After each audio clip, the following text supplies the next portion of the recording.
Dragon country అన్నంత పని చేస్తోందా? Bharat సరిహద్దులోని Tibet ప్రాంతంలో బ్రహ్మపుత్ర నదిపై అతిపెద్ద డ్యాం నిర్మాణం ప్రారంభించింది. ఇది ప్రపంచంలోనే అతిపెద్ద హైడ్రో పవర్ ప్రాజెక్టుగా నిలుస్తోంది. చైనాలోని అన్ని ప్రాంతాలు ఈ డ్యాం కారణంగా అభివృద్ధి చెందనున్నాయి. అయితే ఈ డ్యాం నిర్మాణం పూర్తయితే భారత్కు నీటి ప్రవాహం తగ్గిపోతుందని, ఈశాన్య రాష్ట్రాల్లో జీవ వైవిధ్యం దెబ్బతింటుందని భారత్ ఆందోళన వ్యక్తం చేస్తోంది. చైనా మాత్రం ఈ డ్యాం నిర్మాణం చేసి తీరుతాము అంటోంది. ప్రపంచంలోని అతిపెద్ద హైడ్రో పవర్ ప్రాజెక్టును ఎట్టకేలకు చైనా ప్రారంభించింది. దాదాపు 14 లక్షల కోట్లు ఖర్చు పెట్టి ఈ ప్రాజెక్టు నిర్మిస్తోంది డ్రాగన్ కంట్రీ. తాజాగా ఈ ప్రాజెక్టు పనులు ప్రారంభమైనట్లు చైనా ప్రధాని లీ కియాంగ్ తెలిపారు.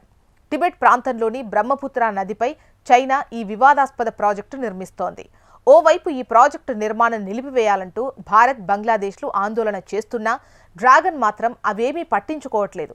భారత్, చైనా సరిహద్దు దేశాలు. భారత్లోని 5 రాష్ట్రాలు చైనాతో సరిహద్దును పంచుకుంటున్నాయి. జమ్మూ కాశ్మీర్, హిమాచల్ ప్రదేశ్, ఉత్తరాఖండ్, సిక్కిం, అరుణాచల్ ప్రదేశ్, అలాగే భారత్, చైనా మధ్య దాదాపు 3488 కిలోమీటర్ల సరిహద్దు ఉంది. ఈ క్రమంలో చైనా భారత్పై ఇలా ప్రాజెక్టు నిర్మాణంతో బిగ్ స్కెచ్ వేసిందనొచ్చు. ఈ డ్యాం కారణంగా సరిహద్దు రాష్ట్రాలైన జమ్మూ కాశ్మీర్, హిమాచల్ ప్రదేశ్, ఉత్తరాఖండ్, సిక్కిం, అరుణాచల్ ప్రదేశ్లో నీటి సమస్య పెరిగే అవకాశం ఉంది. ఈ రాష్ట్రాల్లోని పర్యావరణం, కమ్యూనిటీలకు ప్రమాదం పొంచి ఉందని పలువురు సాంకేతిక నిపుణులు, పర్యావరణవేత్తలు అభిప్రాయపడుతున్నారు.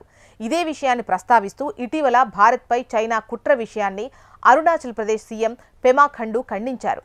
భారత్ సరిహద్దులోని యార్లాంగ్ సాంగ్పో నదిపై చైనా అతిపెద్ద హైడ్రో పవర్ ప్రాజెక్టు నిర్మిస్తోందని, ఇది భారత్పై చైనా వాటర్ బాంబుగా అభివర్ణించారు.